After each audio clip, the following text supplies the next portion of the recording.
Kerinduan Segala Zaman oleh Ellen G. White. Bab 22. Pemenjaraan dan kematian Yohanes. Yohanes Pembaptis adalah seorang yang mula-mula mewartakan kerajaan Kristus, dan ia pula yang mula-mula mengalami penderitaan. Dari alam padang belantara yang terbuka sampai kepada khalayak ramai yang bergantung pada perkataannya, kini ia tertutup dalam lubang gua tahanan. Ia telah menjadi seorang tawanan dalam benteng Herodes Antipas di daerah timur Yordan yang termasuk dalam kekuasaan Antipas, tempat di mana ia banyak bekerja.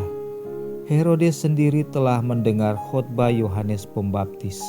Raja yang jahat ini gemetar bila mendengar panggilan untuk bertobat. Herodes segan akan Yohanes karena ia tahu bahwa Yohanes adalah orang yang benar dan suci. Tetapi apabila ia mendengarkan Yohanes, hatinya selalu terombang-ambing. Namun ia merasa senang juga mendengarkan dia. Yohanes dengan jujur menegur akan hubungannya yang jahat dengan Herodias, istri saudaranya. Seketika lamanya Herodes berusaha memutuskan rantai hawa nafsu yang telah mengikat dia. Tetapi Herodias telah mengikat dia lebih erat dalam pekerjaannya dan memperoleh jalan untuk membalas dendam kepada Yohanes Pembaptis dengan bujukan pada Herodes untuk memasukkan Yohanes Pembaptis ke dalam penjara. Kehidupan Yohanes sebenarnya adalah suatu kehidupan yang sangat aktif. Maka dengan meringkuk dalam penjara itu menjadi suatu beban yang berat baginya. Setelah beberapa pekan berlalu dan tidak ada perubahan, maka kekecewaan dan kebimbangan pun merayap ke dalam hatinya. Murid-muridnya tidak meninggalkan dia. Mereka diizinkan keluar masuk dalam penjara dan mereka telah membawa kabar tentang pekerjaan Yesus dan bagaimana orang banyak mengikuti dia. Tetapi mereka telah bertanya, jika guru yang baru ini adalah benar Mesias, mengapa ia tidak berbuat apa-apa untuk melepaskan Yohanes? Bagaimana dapat mengizinkan perintisnya yang setia ini dirampas kebebasannya dan mungkin akan menemui maut? Pertanyaan ini bukannya tak berdampak. Kebimbangan yang sebenarnya tidak pernah akan timbul disarankan kepada Yohanes. Setan bersuka mendengar perkataan murid-murid ini dan melihat bagaimana mereka menyiksa jiwa pesuruh Tuhan. Oh, betapa seringnya mereka yang memikirkan dirinya menjadi sahabat dari seorang yang baik dan rindu menunjukkan kejujuran mereka kepadanya, tetapi terbukti menjadi musuhnya yang sangat berbahaya. Gantinya mereka menguatkan imannya. Perkataan mereka itu menekan dan mengecewakan jiwanya. Sepertinya juga murid-murid juru selamat. Yohanes Pembaptis tidak memahami sifat kerajaan Kristus itu. Ia mengharap bahwa Yesus akan mengambil tahta Daud, dan bila waktu itu lalu dan juru selamat tidak menunjukkan kekuasaan sebagai raja, Yohanes menjadi bimbang dan susah hatinya. Ia telah menyatakan kepada orang banyak bahwa supaya jalan disediakan di hadapan Tuhan, nubuatan Yesaya harus digenapi. Gunung dan bukit harus diratakan, yang lekuk-lekuk harus diluruskan, dan tempat yang kasar dilicinkan. Ia telah mengharapkan tempat-tempat kebanggaan dan kekuasaan manusia yang tinggi yang patut dicampakkan ke bawah. Ia telah menunjuk pada Mesias sebagai seorang dengan tampi di tangannya. Maka ia akan membersihkan segenap tempat pengiriknya. Lalu ia mengumpulkan gandum masuk ke dalam lumbung, tetapi sekam akan habis dibakarnya dengan api yang tidak dapat dipadamkan. Laksana Nabi Elia di dalam roh dan kuasanya, ia telah datang kepada Israel. Ia mengharapkan Tuhan untuk menyatakan dirinya sebagai Tuhan yang menyahut dengan api. Dalam pekerjaannya, Yohanes Pembaptis telah berdiri sebagai seorang penegur kejahatan yang tidak mengenal takut, baik kepada orang besar maupun kepada yang rendah. Ia berani menghadap Raja Herodes dengan teguran mengenai dosanya yang berterus terang. Ia tidak menganggap hidupnya itu berharga dalam mengerjakan tugas yang telah ditentukan. Dan kini, dari dalam gua ini, ia menantikan akan singa dari suku Yehuda untuk meruntuhkan penindas-penindasnya dan melepaskan orang-orang menderita dan dirinya sendiri yang berseru. Tetapi Yesus menyenangkan dirinya dengan murid-murid yang berkumpul mengelilingi dia dan menyembuhkan dan mengajar orang banyak. Ia makan bersama pemungut cukai, sedangkan tiap hari beban orang Israel dari tentara Roma makin bertambah berat. Ketika Raja Herodes bersama kekasihnya menuruti kemauan mereka, dan jeritan orang miskin dan yang menderita naik ke angkasa. Bagi nabi yang hidup di padang belantara ini, segala perkara ini merupakan suatu rahasia yang melampaui pengertiannya. Sering ia mendapat bisikan si jahat yang menyiksa jiwanya dan bayangan ketakutan yang luar biasa menudungi jiwanya. Apakah mungkin pelepas yang telah lama dinanti-nantikan itu belum juga tampak? Maka, apakah arti pekabaran yang telah mendorong dia untuk diwartakan? Yohanes mengalami kekecewaan yang sangat pahit karena hasil pekerjaannya. Ia telah mengharap bahwa pekabaran dari Bapa akan mempunyai hasil yang sama seperti bila Taurat itu dibacakan pada zaman Yosia dan Esra. 2 Tawarik 34, Nehemia 8 dan 9. Dan akan diikuti oleh pertobatan yang sungguh-sungguh dan kembali kepada Tuhan. Bagi kemajuan pekerjaan ini, ia telah korbankan seluruh hidupnya. Apakah ini sia-sia? Yohanes merasa sedih melihat bahwa karena mengasihi dia, maka murid-muridnya memelihara sikap tidak percaya pada Yesus. Apakah usahanya? Apakah karena ia tidak setia dalam pekerjaannya sehingga diberhentikan dari pekerjaannya? Jika pelepas yang telah dijanjikan itu benar telah datang dan Yohanes didapati benar dalam panggilannya, mengapa Yesus tidak membinasakan penindas-penindasnya dan membebaskan dia? Tetapi Yohanes tetap percaya akan Kristus. Ingatan akan suara dari langit dan burung merpati yang turun, kesucian Yesus yang tidak bercacat, kuasa Roh Kudus yang menghinggapi Yohanes bila ia datang pada hadirat Juru Selamat, dan kesaksian ayat-ayat kitab suci yang berupa nubuatan, semuanya itu menyaksikan bahwa Yesus dari Nazaret itulah yang dijanjikan.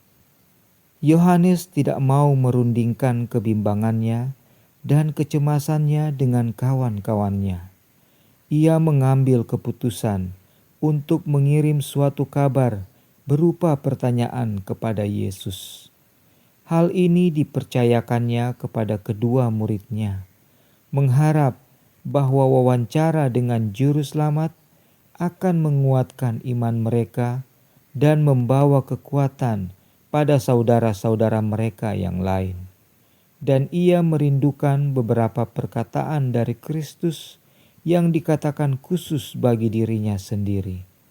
Murid-murid telah datang kepada Yesus dengan pekabaran mereka, "Engkaukah yang akan datang itu? Atau haruskah kami menantikan seorang lain?" Alangkah pendeknya jangka waktu sejak Yohanes Pembaptis menunjuk kepada Yesus dan menyerukan, "Lihatlah anak domba Bapa yang menghapus dosa dunia, yaitu Dia yang datang kemudian daripadaku." Yohanes 1 ayat 29 dan 27. Maka pertanyaan sekarang, engkaukah yang akan datang itu? Suatu hal yang sangat pahit dan mengecewakan bagi seorang manusia.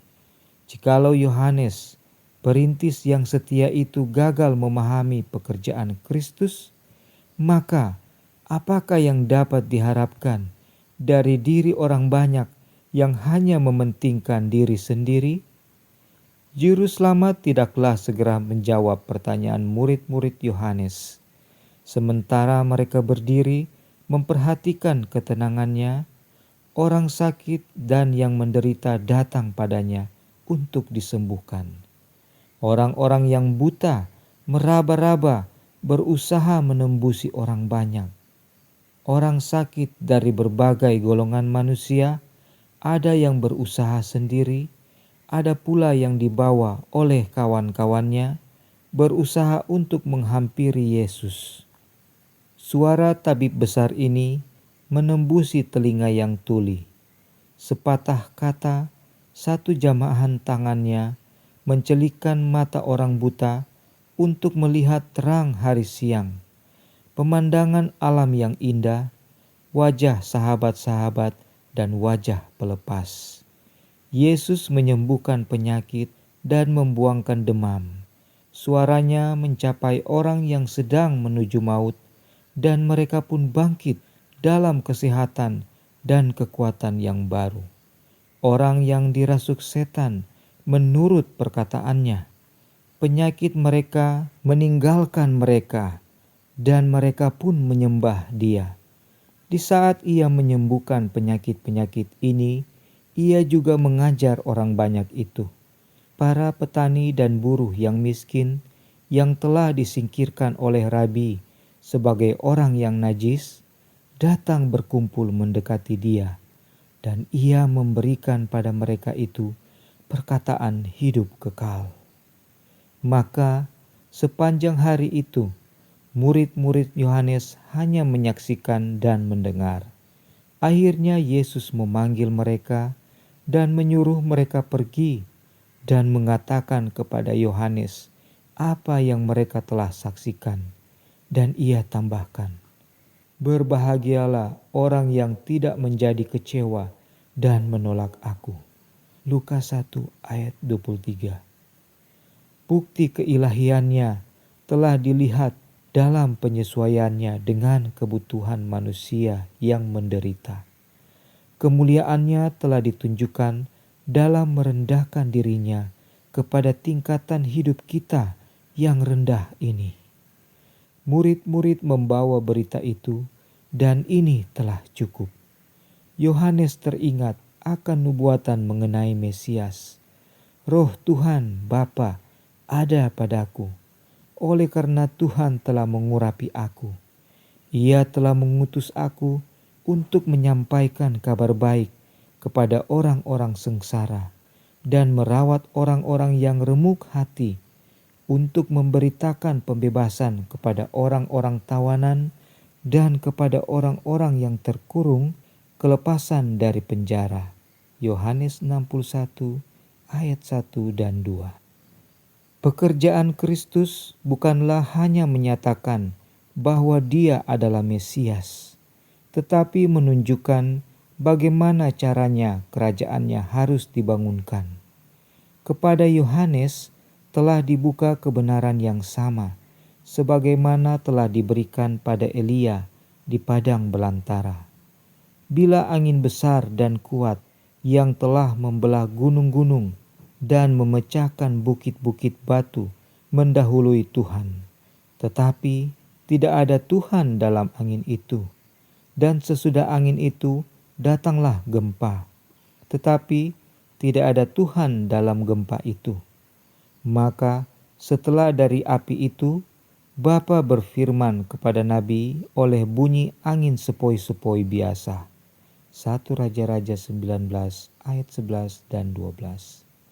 Demikian pula Yesus melakukan pekerjaannya, bukan dengan senjata atau dengan merebut tahta kerajaan, melainkan dengan kata hati manusia, oleh suatu kehidupan penuh dengan kemurahan dan pengorbanan diri. Prinsip kehidupan Yohanes Pembaptis yang menyangkal dirinya itu adalah menjadi prinsip kerajaan Mesias. Yohanes mengetahui benar alangkah anehnya prinsip ini dibandingkan dengan prinsip dan harapan para pemimpin Israel. Hal yang baginya menjadi suatu bukti keilahian Kristus.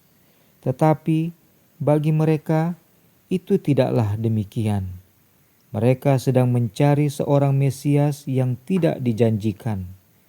Yohanes melihat bahwa hasil pekerjaan juru selamat bagi mereka itu hanyalah kebencian dan penghukuman.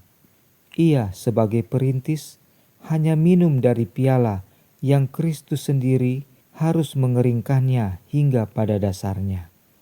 Perkataan juru selamat, "Berbahagialah orang yang tidak menjadi kecewa dan menolak aku," adalah menjadi teguran yang manis kepada Yohanes. Ucapan ini bukanlah merugikan dia, malahan kini ia lebih mengerti dengan jelas akan keadaan pekerjaan Kristus. Ia menyerahkan dirinya kepada Bapa untuk hidup atau mati, untuk menjalankan dengan sebaik-baiknya pekerjaan yang telah dicintainya. Setelah pesuruh ini pergi, Yesus berkata kepada orang banyak mengenai Yohanes.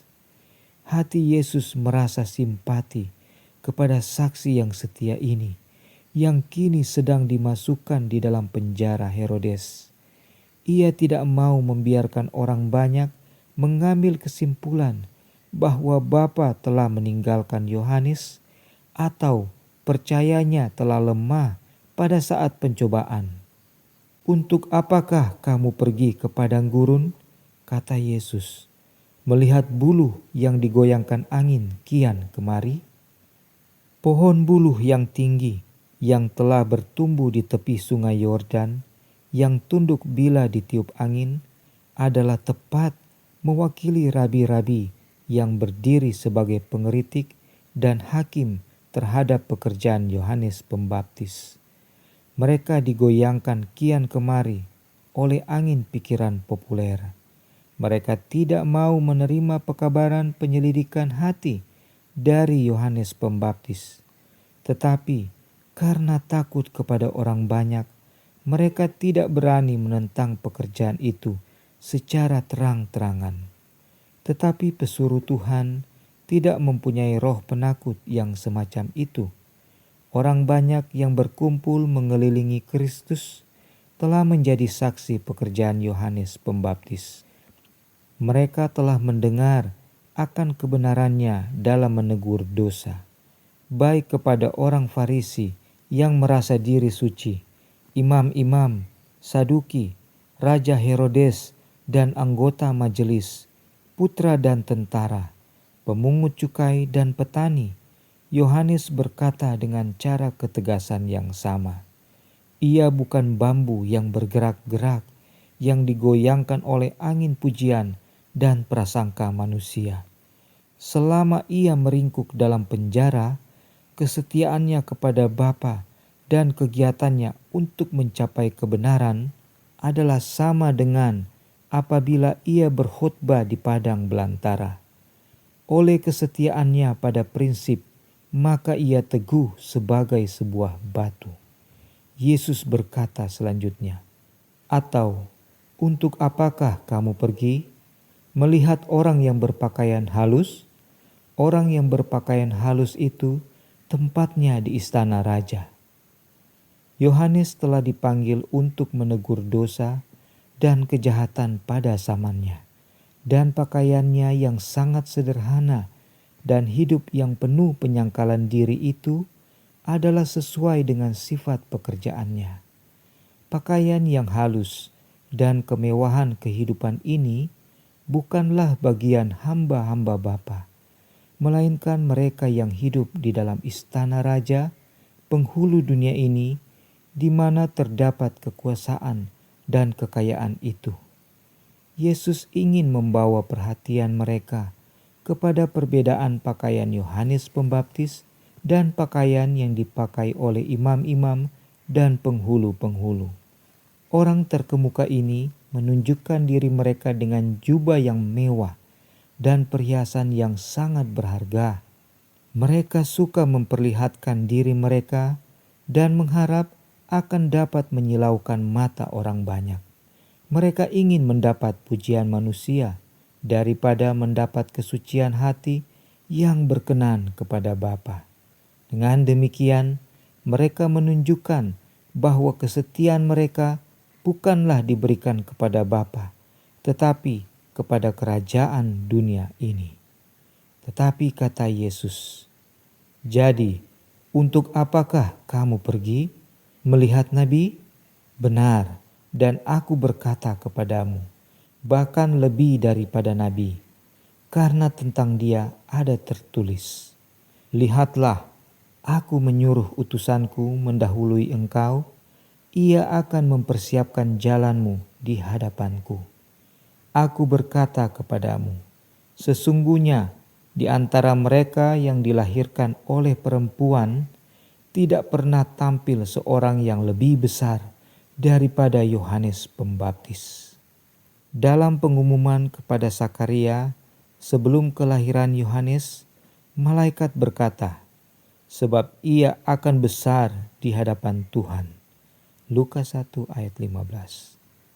Pada pemandangan surga, apakah yang menjadikan kebesaran itu? Bukannya kebesaran seperti anggapan dunia ini, bukan kekayaan atau jabatan, atau keturunan yang mulia, atau pemberian kecerdasan menurut anggapan mereka itu. Jikalau kebesaran intelek terpisah dari pertimbangan lain yang lebih tinggi, akan dianggap sebagai penghormatan yang layak, maka penghormatan kita itu patut diberikan kepada setan yang kesanggupan inteleknya tidak ada seorang manusia yang dapat menyamainya. Tetapi bila disalahgunakan kepada pelayanan akan diri sendiri, makin besar anugerah itu, makin besarlah kutuk yang diperoleh. Adalah nilai akhlak yang dinilai oleh Bapa. Kasih dan kesucian adalah sifat-sifat yang sangat dihargakan oleh Tuhan. Yohanes adalah besar pada pemandangan Tuhan, karena bila ia berada di hadapan pesuruh Sanhedrin, di hadapan orang banyak, di hadapan murid-muridnya sendiri, ia menjauhkan dirinya dari mencari penghormatan dirinya, melainkan menunjukkan seluruhnya kepada Yesus sebagai seorang yang dijanjikan. Kegembiraannya tidak mementingkan diri dalam pelayanan kepada Kristus, menunjukkan contoh keagungan yang belum pernah dinyatakan pada seorang manusia. Kesaksian dari hal dia setelah wafatnya yang dibawa oleh mereka yang mendengar kesaksiannya mengenai Yesus adalah, Yohanes memang tidak membuat suatu tanda pun, tetapi semua yang pernah dikatakan Yohanes tentang orang ini adalah benar. Yohanes 10 ayat 41. Pada Yohanes tidaklah diberikan kuasa untuk menurunkan api dari langit atau membangkitkan orang mati, sebagaimana Elia, atau memegang tongkat Musa yang berkuasa dalam nama Bapa. Ia telah diutus untuk menyediakan jalan bagi kedatangan juru selamat dan mengamarkan orang banyak untuk bersedia bagi kedatangan Yesus. Dengan setia, ia telah memenuhi tugasnya, sehingga bila orang banyak mengingat apa yang telah diajarkannya pada mereka dari hal Yesus, mereka sanggup berkata, semua yang pernah dikatakan Yohanes tentang orang ini adalah benar. Kesaksian tentang Kristus yang semacam itulah yang diminta agar dibawa oleh tiap-tiap murid Tuhan. Sebagai juru kabar Mesias, Yohanes adalah lebih daripada nabi. Karena jika nabi-nabi telah melihat kedatangan Tuhan yang pertama itu dari jauh, bagi Yohanes telah diberikan kesempatan untuk melihat Dia, mendengar kesaksian dari surga tentang Mesias itu, dan mengemukakan Dia kepada Bani Israel sebagai utusan Bapa. Namun Yesus berkata, yang terkecil dalam kerajaan Bapa lebih besar daripadanya. Nabi Yohanes menjadi suatu rantai penghubung di antara kedua dispensasi. Sebagai wakil Bapa, ia berdiri untuk menyatakan hubungan Taurat dan nabi-nabi kepada dispensasi Kristen. Ia adalah terang yang sangat kecil yang patut diikuti oleh suatu terang yang lebih besar. Pikiran Yohanes disinari oleh Roh Kudus agar ia dapat memancarkan terang kepada bangsanya. Tetapi tidak pernah ada terang lain yang pernah bersinar atau akan selamanya bersinar atas manusia yang telah jatuh sebagaimana yang terpancar dari ajaran dan teladan Yesus. Kristus dan pekerjaannya hanya dipahami dengan jelas sebagaimana yang dilambangkan dalam korban-korban bayangan.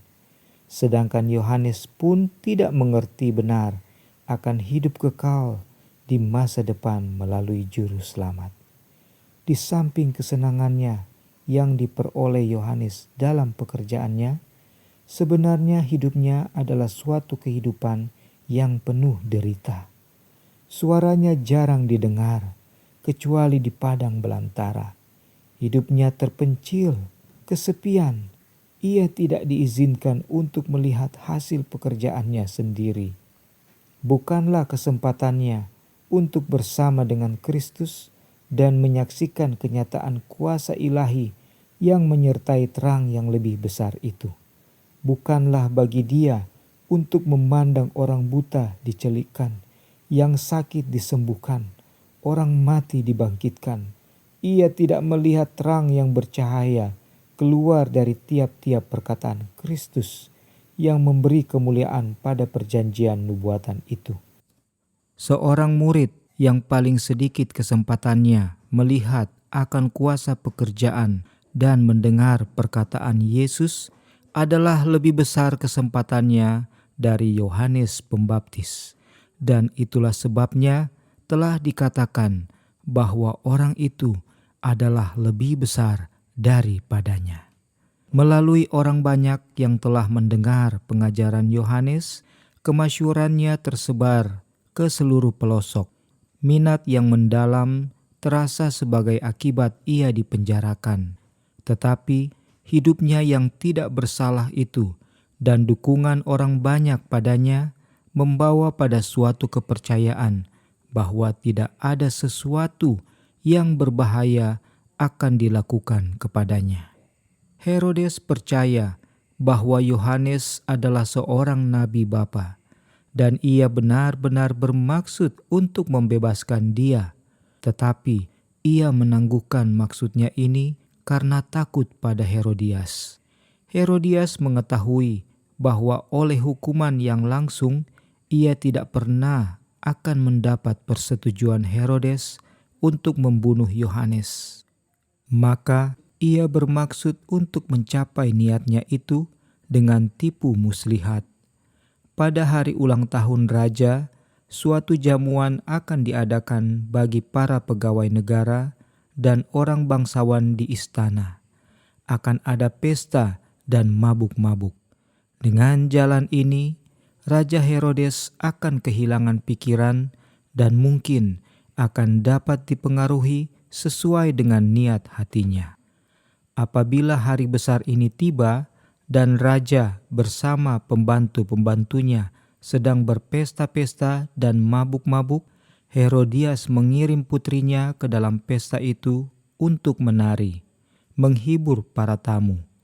Salomo yang masih berwajah seorang darah suci dan kecantikannya yang menggairahkan itu telah merangsang perasaan para tamu dalam pesta itu. Sebenarnya bukanlah kebiasaan bagi anak-anak perawan di istana muncul pada pesta-pesta semacam ini. Dan suatu pujian telah diberikan pada Herodes bila putri dan permaisuri ini menari untuk menghibur para tamu. Raja ini telah silau karena minuman anggur. Nafsu bergelora dan pikirannya pun telah hilang.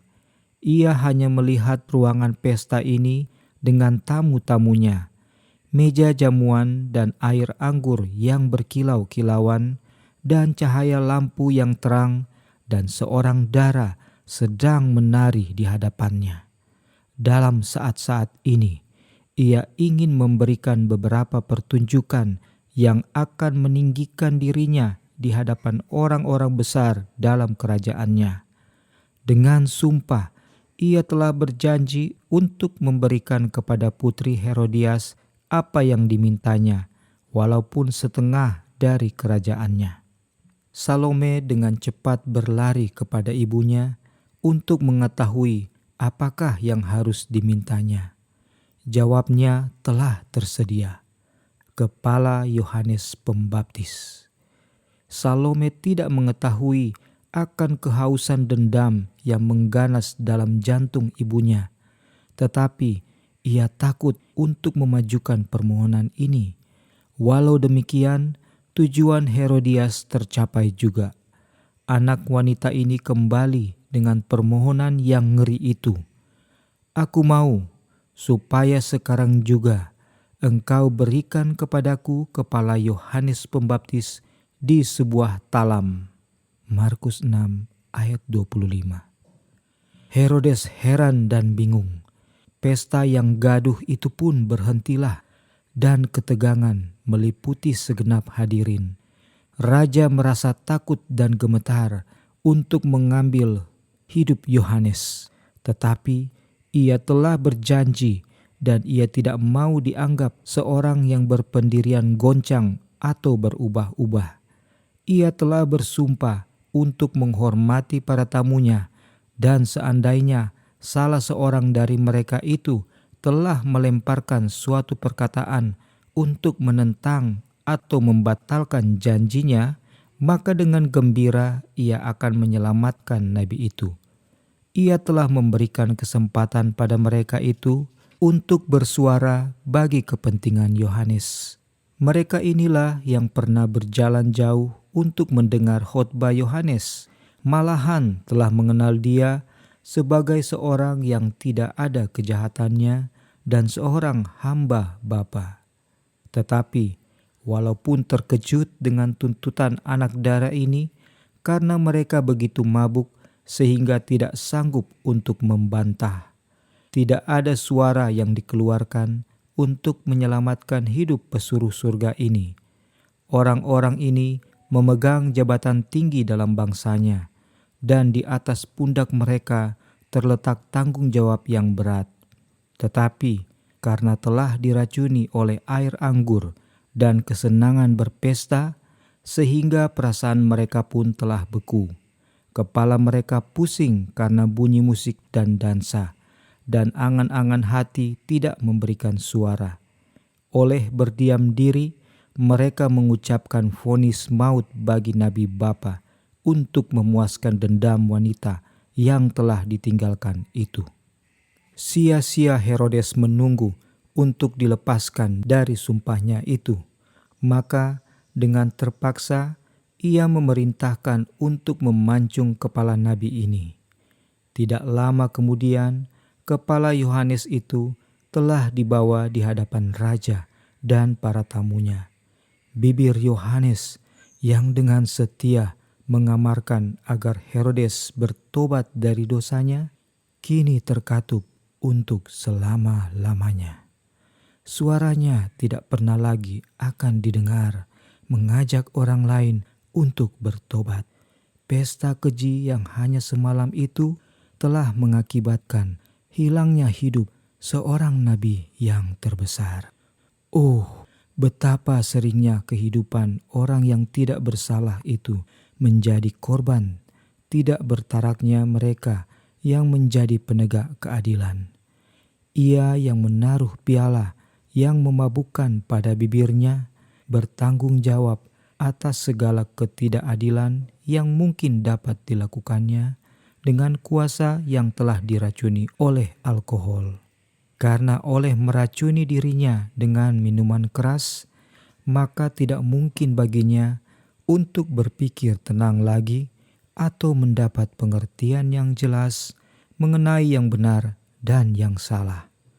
Ia membuka jalan bagi setan untuk bekerja melalui dia dalam cara yang menindas dan membinasakan. Anggur adalah pencemooh, minuman keras adalah peribut. Tidaklah bijak orang yang terhuyung-huyung karenanya. Amsal 20 ayat 1.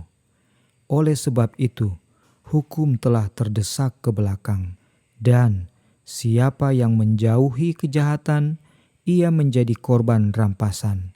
Yesaya 59 ayat 14 dan 15. Mereka yang mempunyai kuasa atas kehidupan sesama manusia harus dianggap bersalah dalam berbuat suatu kejahatan, bila mereka menyerah dalam hal tidak bertarak itu. Mereka yang mengeluarkan peraturan haruslah menjadi orang yang memelihara peraturan. Mereka haruslah menjadi orang yang dapat mengendalikan diri. Mereka harus dapat sepenuhnya menguasai kuasa tubuh, pikiran, dan batin agar mereka boleh memiliki kuasa intelek dan suatu peri keadilan yang tinggi. Kepala Yohanes Pembaptis dibawa kepada Herodias yang telah menerimanya dengan hati yang sangat puas. Ia berhasil dalam pembalasannya dan membanggakan dirinya karena hati nurani Herodes tidak lagi diganggu. Tetapi tidak ada kebahagiaan yang diperolehnya dari dosanya ini. Namanya menjadi buruk dan dibenci, dan jiwa Herodes lebih tersiksa oleh hati nuraninya daripada ketika ia mendapat amaran dari nabi itu. Pengaruh ajaran Yohanes tidak tinggal diam, harus meluas sampai ke tiap-tiap generasi hingga akhir zaman. Dosa Herodes selamanya tampak di hadapan matanya. Ia senantiasa berusaha mencari kelepasan dari tuduhan hati nurani yang bersalah itu. Kepercayaannya kepada Yohanes tidak dapat digoncangkan. Pada saat ia mengingat akan kehidupan Yohanes yang penuh penyangkalan diri itu, wajahnya yang tenang, panggilannya yang bersungguh-sungguh, nasihatnya yang baik, dan kemudian tentang kematiannya, hati Herodes pun menjadi gelisah. Sementara ia melaksanakan tugas negara, menerima penghormatan dari rakyatnya, ia menyambut dengan wajah yang senyum. Pada saat itu pula, hatinya ditindas oleh ketakutan yang telah menjadi suatu kutuk baginya. Herodes begitu tertarik oleh perkataan Yohanes sehingga tidak ada sesuatu yang dapat disembunyikan dari pemandangan Bapa. Ia yakin bahwa Bapa hadir di tiap-tiap tempat. Bapa telah menyaksikan kenajisan ruangan pesta itu. Bapa telah mendengar perintah untuk memancung kepala Yohanes dan telah melihat akan kesenangan hati Herodias. Dan dengan menghina, ia menyerahkan kepala seorang yang menegur dia. Dan banyak perkara lagi yang Herodes telah dengar dari bibir nabi itu, kini berbisik pada hati nurani lebih jelas lagi daripada didengarnya dalam khotbahnya di padang belantara. Bila Herodes mendengar tentang pekerjaan Kristus, hatinya takut. Ia menyangka bahwa Bapa telah membangkitkan Yohanes dan mengutus dia dengan suatu kuasa yang lebih besar lagi untuk mengutuk dosa. Ia senantiasa takut karena Yohanes akan membalas dendam padanya dengan membawa kutuk padanya dan seisi rumahnya.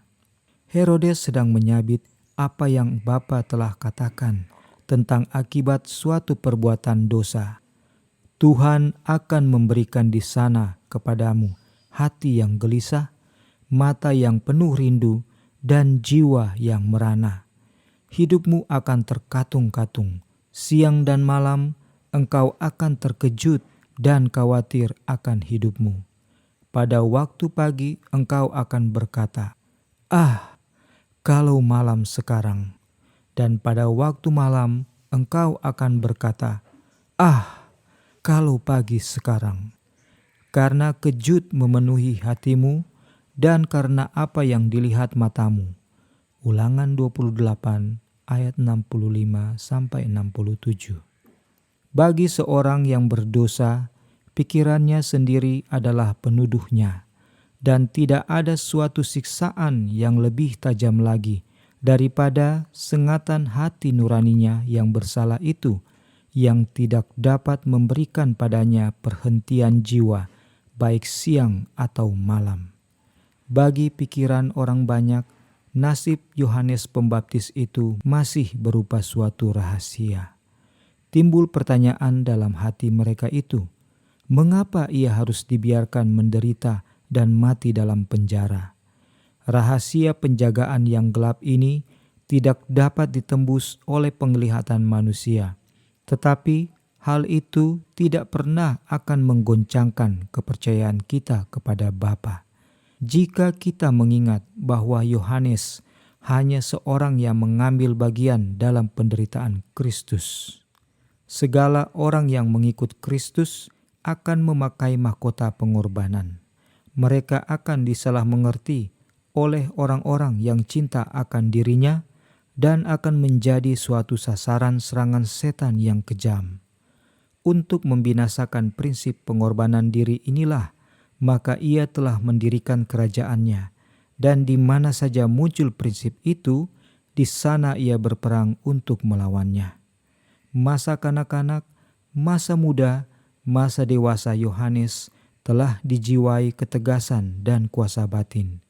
Apabila suaranya didengar di padang belantara yang berkata, "Persiapkanlah jalan untuk Tuhan, luruskanlah jalan baginya." Matius 3 ayat 3.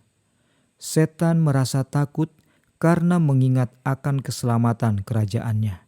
Kecemaran dosa dinyatakan dengan jalan yang sedemikian rupa sehingga orang-orang pun gemetar. Kuasa setan yang mengikat mereka yang berada di bawah jajahannya pun putuslah. Ia telah berusaha dengan tidak mengenal letih untuk menyeret Yohanes dari suatu kehidupan yang penuh penyerahan kepada Bapa, tetapi ia telah gagal, dan ia juga gagal mengalahkan Yesus. Dalam pencobaan di padang belantara, setan telah dikalahkan, dan besarlah amarahnya. Kini ia bertekad untuk menyusahkan hati Kristus dengan memukul Yohanes, seorang yang tidak dapat dipengaruhinya untuk berdosa, akan dipaksakannya untuk menderita. Yesus tidak turun tangan untuk melepaskan hambanya. Yesus telah mengetahui bahwa Yohanes akan dapat mengatasi ujian itu. Sebenarnya, Juru Selamat sangat senang untuk dapat menghibur Yohanes dalam gua itu dengan kemuliaannya. Tetapi, ia tidak mau menempatkan dirinya dalam tangan musuh-musuhnya dan membahayakan pekerjaannya sendiri. Yesus sangat senang untuk melepaskan hambanya yang setia, tetapi untuk kepentingan beribu-ribu orang pada tahun-tahun yang akan datang yang harus melalui penjara dan maut, Yohanes harus minum piala itu, yakni mati syahid. Sebagai pengikut Yesus, kita harus meringkuk dalam gua yang gelap atau mati oleh pedang, kursi listrik, tiang gantungan, atau seakan-akan ditinggalkan Bapa dan manusia, dengan kesadaran bahwa Kristus sendiri yang telah dengan setia disaksikan oleh Yohanes juga telah melalui pengalaman yang sama. Setan telah diizinkan untuk memendekkan kehidupan pesuruh Bapa dalam dunia ini, tetapi hidup yang tersembunyi bersama dengan Kristus di dalam Bapa. Kolose 3 ayat 3 tidak dapat dicapai oleh pembinasa itu. Setan bergembira karena ia telah membawa kesusahan pada Kristus, tetapi ia gagal mengalahkan Yohanes. Kematian itu sebenarnya hanyalah meluputkan dia selamanya dari kuasa pencobaan. Dalam peperangan inilah setan sedang menyatakan tabiatnya sendiri. Di hadapan semesta alam yang sedang menyaksikan, ia menyatakan permusuhannya dengan Bapa dan manusia. Walaupun tidak ada kelepasan secara ajaib diberikan pada Yohanes, namun ia tidak ditinggalkan. Ia senantiasa ditemani oleh malaikat-malaikat surga yang telah membuka kepadanya nubuatan-nubuatan mengenai Kristus dan janji-janji yang indah dalam kitab suci. Inilah yang menjadi pegangannya dan menjadi pegangan umat Bapa sepanjang abad. Kepada Yohanes Pembaptis dan juga kepada mereka yang mengikuti dia telah diberikan jaminan. Ketahuilah, aku menyertai kamu senantiasa sampai kepada akhir zaman. Matius 28 ayat 20. Bapa tidak pernah memimpin umatnya, kecuali mereka itu sendiri memilih untuk dipimpin. Jika mereka dapat melihat kesudahan dari permulaan dan memandang kemuliaan dari maksud yang sedang mereka genapi sebagai teman sekerja dengan dia. Bukannya Henokh yang telah diubahkan dan naik ke surga, bukannya Elia yang naik ke surga dengan kereta berapi yang lebih besar atau lebih dihormati daripada Yohanes Pembaptis yang telah binasa sendiri dalam gua. Sebab kepada kamu dikaruniakan bukan saja untuk percaya kepada Kristus, melainkan juga untuk menderita untuk Dia. Filipi 1 ayat 29. Dan dari segala pemberian yang dapat diberikan oleh surga kepada manusia, persekutuan dengan Kristus dalam penderitaannya adalah suatu kepercayaan yang paling penting dan kehormatan yang paling tinggi.